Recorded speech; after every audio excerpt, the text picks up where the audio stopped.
Camp Hearn, Texas, July 1944.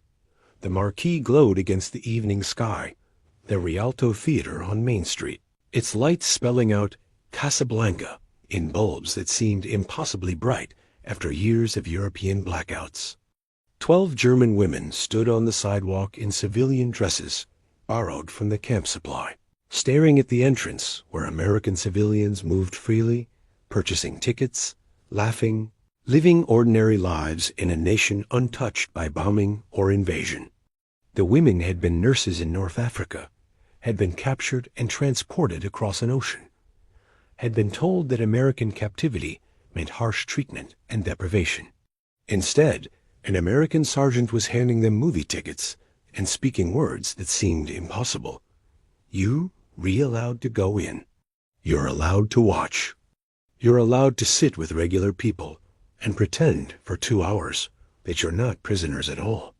Greta Hoffmann had been a surgical nurse in Hamburg before the regime had conscripted medical personnel for military service. She had worked in civilian hospitals, had treated accident victims and illness, had chosen nursing because she wanted to help people heal. The military had taken that choice and transformed it into obligation serve in field hospitals or face consequences that the regime didn't specify, but everyone understood meant severe punishment.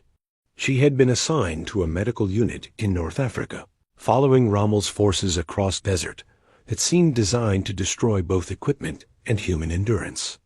The work had been endless, treating combat wounds, managing infections in heat that promoted bacterial growth, performing surgeries in tents where sand got into everything and sterility was aspirational rather than achievable. The other women in her unit had similar stories.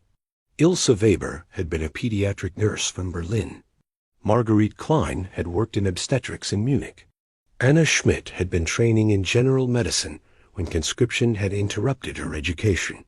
All of them had been pulled from civilian practice, given minimal military training, and shipped to North Africa to support forces that were, even then, beginning their long retreat. The capture had been almost anticlimactic. Their field hospital had been overrun by British forces, advancing faster than German units could retreat.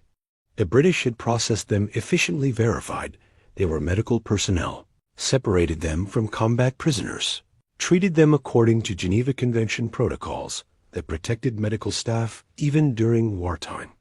Then came the transfer to American custody. More processing, more questioning, more verification of status and roles. The British had been correct but distant professional captors who followed rules without particular warmth. The Americans were different. Friendlier, more casual, seemingly less concerned with maintaining formal distance between prisoners and guards.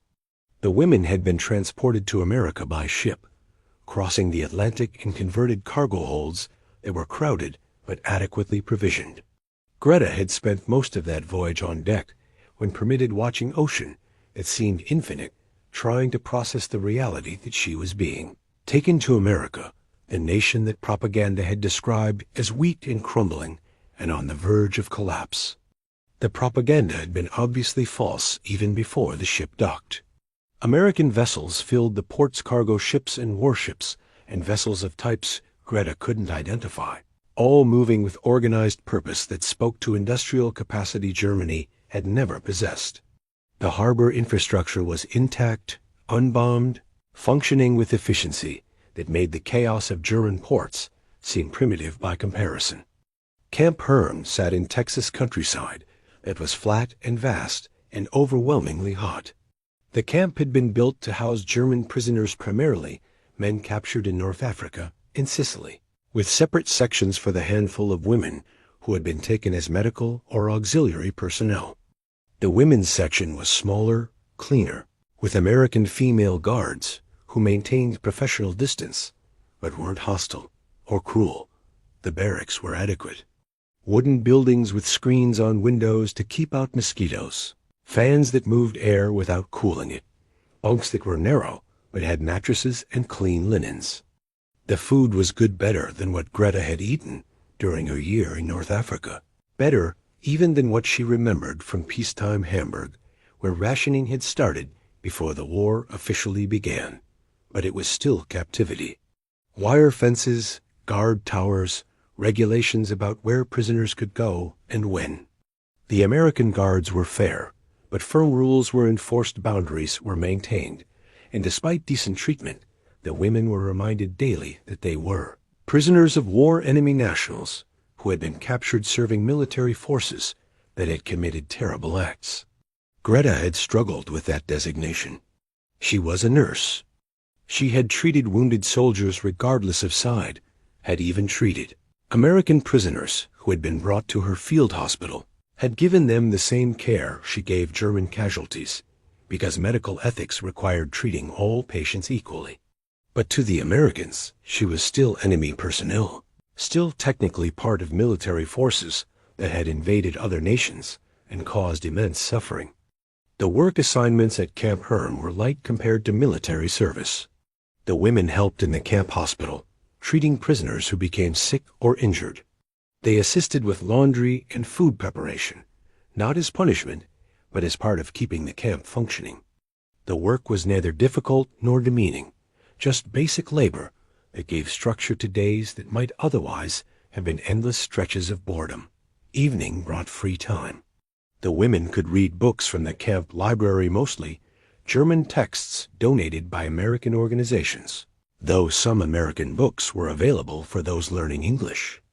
They could write letters home, subject to censorship, but otherwise unrestricted.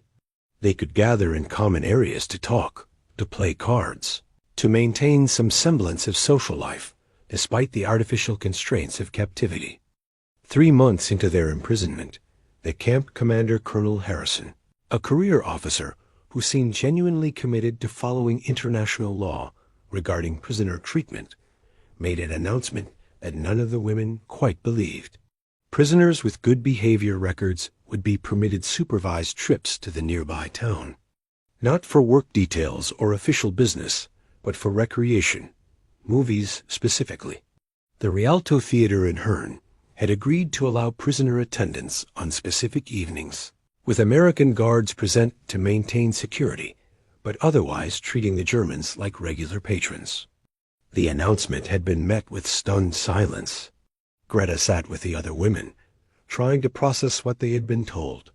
Movies, real movies, in an actual theater with civilians, as if they were free people rather than captured enemies. It seemed impossible, a trick or test or some elaborate setup whose purpose they couldn't yet discern. Ilsa voiced what everyone was thinking. Why would they do this? We're prisoners. Why give us this?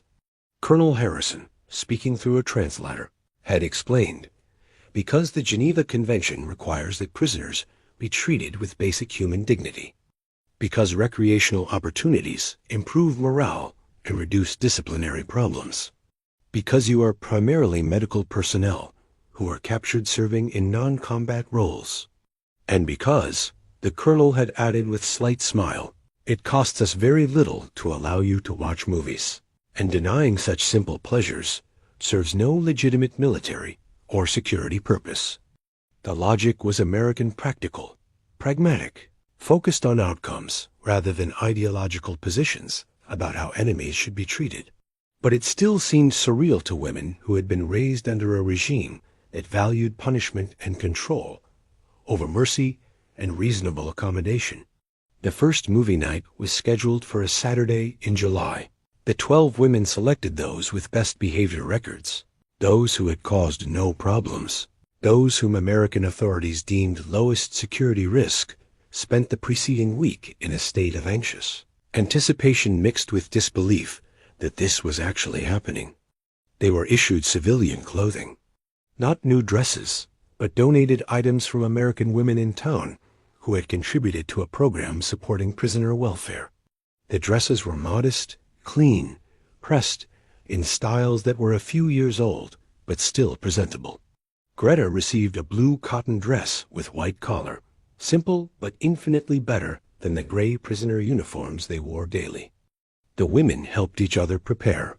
They washed hair, borrowed what little makeup was available, tried to make themselves look presentable rather than like prisoners who had spent months in institutional captivity. It was strange dressing up for an evening at the movies, as if they were normal women in a normal town preparing for normal social activity, rather than enemy prisoners about to be escorted to a theater by armed guards. Marguerite stood before a small mirror, adjusting her borrowed dress, and suddenly began crying. Not from sadness exactly, but from the overwhelming cognitive dissonance of preparing for movies while Germany burned, while her family faced who knew what hardships, while the war continued consuming everything she had known. "We shouldn't enjoy this," she said quietly in German. "We shouldn't be going to movies while our people suffer." Greta didn't have good answer. She felt the same guilt, the same sense that accepting American generosity meant betraying German solidarity.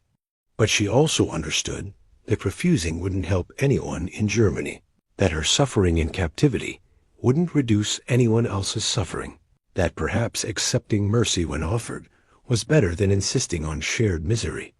"The regime would say this is weakness," Anna observed. "They would say we should resist everything, refuse every comfort, maintain hostility toward our captors no matter how fair they are." "The regime," Ilse replied with bitterness.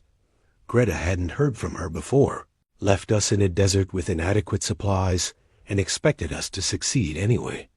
"The regime doesn't care about us. Maybe it's time we stopped caring about what the regime would say." The conversation hung heavy in the evening air. They were crossing a line, acknowledging doubts they had been too afraid to voice earlier. The propaganda had taught them that questioning leadership was treasonous, that doubt was weakness, that absolute loyalty was the only acceptable stance. But captivity had given them distance from the regime's immediate control, and distance allowed perspective they hadn't previously permitted themselves. Saturday arrived with Texas heat that made the air shimmer and turned the camp compound into an oven despite the shade. Structures American engineers had built to protect prisoners from worst sun exposure. The women dressed in their borrowed clothing checked each other's appearance with nervous attention to detail, and gathered at the designated assembly point where Sergeant Miller and 3 other American guards waited to escort them. Miller was young, maybe 25, with the kind of open face that suggested he had grown up in small town, where everyone knew everyone, and suspicion was learned rather than natural. He spoke decent German, learned from grandparents who had immigrated before the previous war, and he treated the German women with courtesy that felt genuine rather than merely professional. "Ladies," he said in German that had American accent, but was clear enough, "you look very nice. The theater is about 3 miles from here. We'll drive you in the truck, and I need to explain the rules before we arrive." The rules were simple. Stay with the group. Don't attempt to leave the theater or make contact with civilians beyond basic politeness. Don't discuss the war or politics with anyone. Sit where directed. If there's any problem, report it to guards immediately, rather than trying to handle it yourself. The women nodded, understanding these were reasonable security precautions rather than unnecessary restrictions. They climbed into the back of a military truck, sitting on bench seats, feeling strange in civilian dresses while riding in vehicle marked with U.S. Army insignia. The drive to town was short. Hearne, Texas revealed itself as a small town, maybe 5,000 people, a main street with shops, and a church and the Rialto Theater that dominated the block with its marquee and Art Deco facade. The evening was settling into dusk, streetlights beginning to glow, civilians moving between stores and restaurants, and the theater itself. The truck stopped a block from the Rialto. Miller and his guards helped the women down, and they walked as a group toward the theater. 12 German prisoners in borrowed dresses escorted by 4 American soldiers, with sidearms visible but not prominently displayed. People on the street watched, some with curiosity, some with hostility, most with the peculiar mix of both that defined American attitudes toward German prisoners. A man outside the hardware store spat as they passed. A woman with 2 children pulled them closer, protective instinct overriding any rational assessment of threat from a dozen escorted female prisoners. but others nodded greeting, acknowledging their presence, the way small-town people acknowledge anyone walking down their main street, enemy or not. The Rialto's box office was manned by a teenage girl who looked nervous when the group approached. Miller bought tickets paying with American money. Greta noticed, not using some separate prisoner voucher system. Regular tickets, regular price, as if the German women were just regular patrons whose money was as good as anyone else's. Inside, the lobby smelled of popcorn and candy, of the particular sweetness that came from American abundance corn and sugar and butter, luxuries that had vanished from German markets years ago. The concession stand was operational, selling treats that made Greta's mouth water just looking at them. Miller asked if any of the women wanted concessions, and when they hesitated, he bought popcorn to share. Casual generosity that made the experience feel less like supervised prisoner recreation and more like actual social outing. The theater interior was beautiful. Not grand like major city cinemas, but well-maintained and comfortable, with velvet seats and Art Deco fixtures that had been installed during better economic times and maintained despite war rationing. The walls were painted in shades of red and gold, and the curtain covering the screen was heavy fabric that looked expensive and proper. Miller directed the women to seats in the back row security decision. Greta understood, keeping prisoners where guards could watch both them and the rest of the audience. The American guards took positions at the row's ends, visible but not intrusive, present but not dominating. The theater was about half full. Civilians sat scattered through the seats, couples on dates, families with children, groups of young people talking and laughing with the easy comfort of those who had never known bombing or invasion. Some looked back at the German women with curiosity or hostility. Most didn't look at all, focused on their own conversations or on the anticipation of the movie itself. Greta sat between Ilse and Anna, feeling the velvet seat beneath her, smelling popcorn and perfume, and the particular scent of a crowd of people gathered for entertainment. She had been in theaters before in Hamburg, before the war, when movies were a regular part of social life rather than propaganda tools. But this felt different, foreign, American in ways she couldn't quite articulate, but could definitely feel. The lights dimmed, the audience quieted. The curtain opened to reveal the screen, and after a moment of darkness, the newsreel began. American newsreels were different from German ones. Less overtly propagandistic, though still clearly designed to support national war effort. The footage showed American factories producing equipment, American soldiers training, American ships at sea. The narration was confident, but not hysterical, presenting information rather than screaming ideology. Then came footage from Europe-Allied advances, German positions being overrun, prisoners being processed in numbers that made Greta's breath catch. The newsreel showed German defeat without glorying in it exactly, but without minimizing it either. This was the reality that propaganda had hidden from German civilians, the truth about how badly the war was going, evidence that everything the regime had promised about inevitable victory was lies. Greta felt tears on her face and couldn't stop them. She was watching her nation's defeat in an American theater, surrounded by enemies who were eating popcorn, and watching German soldiers surrender in numbers that meant the war was effectively over, even if the fighting hadn't officially stopped. The humiliation was crushing, not because the Americans were cruel, but because the truth was undeniable when presented as footage rather than as propaganda claims she could question. Ilse reached over and took her hand, squeezed it without speaking. Ilse was crying too, silently, tears running down her face as she watched German forces collapse on screen. They weren't crying from fear of American treatment that had been consistently fair. They were crying from grief for Germany, for what the regime had done to their nation, for the lies that had led to this catastrophic defeat. The newsreel ended. The feature film began Casablanca, which had been released in 1942, but was still playing in small-town theaters for audiences who came for the story rather than for novelty. The opening credits rolled, and Greta tried to focus on the screen rather than on her own emotions. The film was in English with no subtitles, but Greta had learned enough English during captivity to follow basic plot. Humphrey Bogart and Ingrid Bergman, a love story set against wartime. Refugees fleeing across Africa, moral choices about resistance and collaboration, and what people owed to causes larger than themselves. The irony wasn't lost on Greta. She was watching a film about resistance to the regime, about choosing principle over safety, while sitting as a prisoner of forces that were fighting against that regime. The Americans in the theater were rooting for the resistance, for the characters who helped refugees escape, for the defeat of German occupation forces that the film presented as villains. And they were right. That was the devastating part.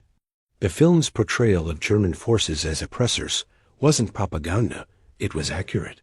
The regime had occupied nations, had persecuted civilians, had committed acts that Greta was only beginning to understand the full scope of through carefully managed information from American authorities. She watched Rick Blaine make his choice, watched him sacrifice personal happiness to support the resistance, watched him acknowledge that some things mattered more than individual comfort. The audience applauded at the end, at the famous final scene where Rick and Louis walk into the fog, discussing the beginning of a beautiful friendship. The lights came up. The audience began filing out, talking about the movie, laughing and gossiping, and living their ordinary lives. The German women sat for a moment longer, processing what they had seen, trying to reconcile entertainment with the uncomfortable truths embedded in what had been presented as mere movie. Outside the theater, the Texas evening had cooled to merely hot rather than oppressive. The street was quiet except for people leaving the theater, dispersing toward homes and cars, and the continuation of lives that had been only briefly interrupted by 2 hours of cinematic story. Miller gathered the women, checked that everyone was present, and began walking them back toward the truck. Greta felt strange, disoriented, emotionally drained, unsure how to integrate what she had experienced into understanding of her situation and Germany's fate. A woman stopped them on the sidewalk. She was maybe 40, well-dressed, carrying a purse that looked expensive. She looked at the German women, at their borrowed dresses and escorted status, and said something in English that Miller translated. She says she hopes you enjoyed the movie. She says she knows it must be difficult being far from home, and she's glad the authorities are treating you decently. Greta tried to respond in broken English. Thank you. We are ... grateful. The movie was good. The woman smiled, nodded, and continued on her way. It was a small interaction, barely significant, but it represented something larger. American civilians acknowledging German prisoners as humans worthy of basic courtesy, enemies perhaps but not monsters, captives but not objects of pure hatred. Back at the camp, the women gathered in their common area to discuss what they had experienced. The other prisoners, those who hadn't been selected for the movie outing, wanted to know everything. What was the theater like? What did civilians say? Was the movie good? Were the Americans hostile? Greta tried to explain, struggled to convey the complexity of the experience. The movie itself had been entertaining. The civilians had been mostly indifferent, occasionally hostile, sometimes unexpectedly kind. The whole experience had been surreal, sitting in a theater, watching entertainment, while their nation collapsed, being treated like regular people by enemies who had every right to treat them harshly. Marguerite raised the question that everyone was thinking. Why do they do this? Why give us movies and decent food and civilian clothes for evening? What do they gain from treating us so well? Anna had been quiet since returning, but now she spoke. They gain our understanding that the propaganda was lies. Every time they treat us fairly, every time they show us American life continuing normally while Germany burns, every time they prove they're not the monsters we were told they were, they win. Not militarily, but morally. They prove that their system is better than ours, that their values are more humane, that everything the regime taught us was backwards. The silence that followed was heavy with recognition. Anna had articulated what they had all been feeling, but hadn't wanted to say explicitly. The fair treatment wasn't just following international law, it was demonstration of systemic superiority, proof that American democracy, however imperfect, was better than German dictatorship at basic task of treating humans with dignity. The next movie night came 2 weeks later. Different women were selected to camp, rotated privileges to ensure fairness. But Greta and several others from the first group were included again, reward for good behavior and recognition that they had handled the previous outing appropriately. This time, the film was Going My Way, a Bing Crosby musical about a priest helping troubled youth. Lighter fare than Casablanca, less politically charged, just entertainment about an American community solving problems through cooperation and good-natured humor. But even this was political, in its way showing American civilian life as functional and optimistic, people working together rather than being forced together, communities maintained through voluntary cooperation rather than through authoritarian control. Greta watched and tried to remember when German films had last shown such optimism, such faith that problems could be solved without violence or coercion. She couldn't remember. German cinema under the regime had been propaganda or escapist fantasy, never honest portrayal of community function or genuine exploration of human goodness. The summer progressed. Movie nights became regular routine every 2 weeks, groups of prisoners taken to the Rialto, watching whatever happened to be playing, experiencing American culture through Hollywood's lens. The films varied: comedies, musicals, westerns, war pictures, though the camp administrators carefully selected war films that weren't too overtly anti-German.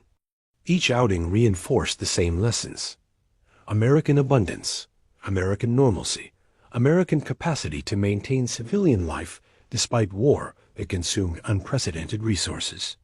By September, the novelty had worn off enough that the experience felt almost normal. Greta put on her borrowed dress, rode the truck to town, sat in the theater, watched movies, interacted briefly with civilians, and returned to camp without the intense emotional reaction that had characterized early experiences. The cognitive dissonance remained, but had dulled to background noise. Yes, she was a prisoner watching movies while Germany collapsed, but that was simply the situation, and denying herself the experience wouldn't change Germany's fate. She wrote to her family letters that went through multiple layers of censorship before being sent across an Atlantic where U-boats no longer threatened because German naval capacity had been destroyed. She told them she was well treated, that American captivity was nothing like propaganda had predicted, that she hoped they were safe, and that the war would end soon so they could all begin rebuilding. Her family's response, when it finally arrived months later, was guarded. They were surviving, though Hamburg had been bombed heavily and their apartment building was damaged. They were glad she was safe. They didn't mention the regime or the war's progress, either because censors would remove such comments or because even in private correspondence, years of training made explicit criticism dangerous. By winter, the movie outings had become established program. New prisoners arriving at camp. Hearn heard about movie privileges and were told that good behavior earned recreational opportunities. The Germans organized themselves to maintain camp discipline, understanding that privileges could be revoked if problems arose, preferring cooperation with American authorities over resistance that would only make their captivity more difficult. Christmas brought special privileges. The women were allowed to attend a church service in town, supervised by guards, but otherwise permitted to worship alongside American civilians. Then came a special movie showing It's a Wonderful Life, a film about small-town American life and the value of individual human existence, themes that felt pointed given recent revelations about the regime's systematic devaluation of certain lives. Greta watched James Stewart realize his importance to his community, watched the ending where the entire town rallied to help him, and felt tears she couldn't quite explain. This was propaganda too, in its way showing American society as fundamentally good, as built on networks of mutual support rather than on hierarchies of power. But it was also genuinely moving, genuinely beautiful. A vision of how communities could function when people chose cooperation over domination. By spring 1945, the war in Europe was ending. News filtered through the camp German forces collapsing on all fronts. American and Soviet forces meeting in the middle of what had been German territory. The regime's leadership dead or captured or fled. Germany had surrendered unconditionally, and the fighting was finally over. The women in Camp Hearn received the news with mixed emotions. Relief that the killing had stopped. Grief for what Germany had lost and become. Fear about what would happen to their families in occupied territory. Uncertainty about their own futures. Would they be repatriated? When? To what kind of Germany? The movie outings continued even after surrender. If anything, they became more frequent. American authorities seemed to recognize that the transition from war to peace required maintaining prisoner morale, that Germans facing return to devastated homeland needed whatever small comforts could be provided. In June, the Rialto showed newsreels from Germany footage of liberated areas, of destruction scale, of civilians emerging from rubble, of systematic crimes that had been hidden from most Germans, but were now being documented in detail. The footage was devastating not just because of destruction, but because of revelations about what the regime had done, about systematic persecution that went far beyond what Greta had known or imagined. She watched civilians being shown the camps where persecution had occurred, watched their shocked faces and denials that they had known, watched American soldiers forcing German civilians to confront what had been done in their name. And she understood that every German would face this reckoning, that ignorance would not be accepted as excuse, that claiming "we didn't know" would not absolve complicity. The movie that followed the newsreel was some comedy she couldn't focus on. She sat in the velvet seat while American civilians around her laughed at screen antics, and she thought about what she would face upon return, not just material, rebuilding, but moral reckoning, confronting what her nation had done, accepting responsibility for having served even in limited medical capacity. After the movie, walking back to the truck, an elderly American man stopped their group. He spoke directly to Greta in heavily accented German. "I was born in Germany, left in 1890, came to Texas and made a good life. I hope you young women can do the same, learn from what happened, help rebuild something better, make Germany what it should have been instead of what it became." Greta thanked him, though the words felt inadequate. But she understood what he was offering, not forgiveness exactly, but acknowledgement that individuals could change, that Germany could be rebuilt on better foundations, that the future didn't have to be determined by the past. The summer brought news of their repatriation. The women would return to Germany in September, would be processed through displacement camps, would eventually make their way to whatever remained of their hometowns and families. The prospect was both longed for and frightening. They wanted to go home, but home no longer existed as they remembered it. The final movie night came in August. The film was The Best Years of Our Lives, a story about American soldiers returning home from war, struggling to reintegrate into civilian life, dealing with wounds both visible and invisible. Greta watched and saw her own future, not the American version exactly, but the universal struggle of veterans trying to build peaceful lives after experiencing war's disruptions. The movie acknowledged that return was difficult, that war changed people, that healing would take time. But it also showed that healing was possible, that communities could welcome veterans home, that life could be rebuilt even after terrible experiences. The message was hopeful without being naive, realistic about challenges, while insisting on possibility of recovery. Walking out of the Rialto for the last time, Greta looked at the marquee, at the lights spelling out the movie's title, at the ordinary Texas town going about its ordinary business. She tried to memorize the moment, not because it had been particularly happy, but because it represented something important about what she had learned during captivity. The movies had been propaganda, yes, Every film had reinforced messages about American values and German errors. But they had also been genuine art, genuine entertainment, genuine windows into a society that functioned differently from what she had known. And the fact that American authorities had allowed German prisoners to experience this, had given them access to culture and recreation, had treated them as humans worthy of small pleasures, that said more about American values than any explicit propaganda could have communicated. Greta Hoffmann returned to Germany in September 1945, to a Hamburg that was barely recognizable. Her family had survived, though their apartment building was rubble, and they lived in a displaced persons camp. Her father had been in the regular army, not implicated in war crimes, but he was dead, not from combat, but from illness during the collapse's chaos. She found work quickly. Nurses were desperately needed for rebuilding efforts. She treated civilians, helped with public health initiatives, used skills she had learned in military service for constructive purposes rather than supporting military operations. The work was hard, the conditions difficult, but it was honest labor aimed at healing rather than at enabling further violence. She talked about her captivity when people asked, about the fair treatment, the adequate food, the medical work she had been allowed to continue, and about the movies, the surreal experience of being taken to a Texas theater, watching Hollywood films, being treated like a regular person rather than like a defeated enemy. Some people didn't believe her, claimed she was exaggerating American kindness or minimizing what must have been harsh treatment.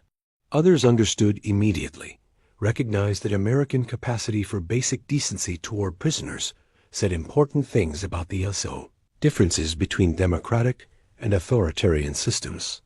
She kept one possession from captivity, a movie ticket stub, saved from that first night at the Rialto, kept in a small box with other mementos from her life.